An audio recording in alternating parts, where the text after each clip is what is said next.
প্রিয় শিক্ষার্থী বন্ধুরা, চলুন আমরা দেখে নিই ষান্মাসিক সামষ্টিক মূল্যায়নের নবম শ্রেণীর শিক্ষার্থীদের জন্য নির্দেশিকা। মূল্যায়ন প্রজেক্টের নাম পরিবার ও সমাজে আমার ভূমিকা। পরিবার ও সমাজে আমার ভূমিকা শীর্ষক এই প্রজেক্টটিতে আমরা 3টি কাজ ধারাবাহিকভাবে করব।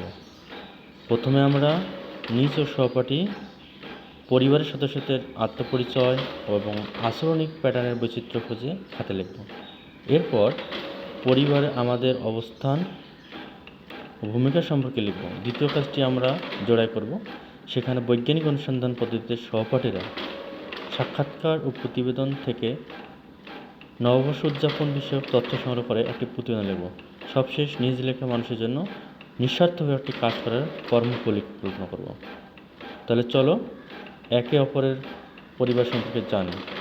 এই একদম সিম্পল, তোমরা দেখে গেলে হয়তো অনেক সুবিধা হবে, সমস্যা নেই, তোমরা দেখে যাবে, স্কিপ করে তোমরা জেনে নাও। আমি দিলাম, তোমরা সুন্দর করে স্কিপ করে দেখে নেবে।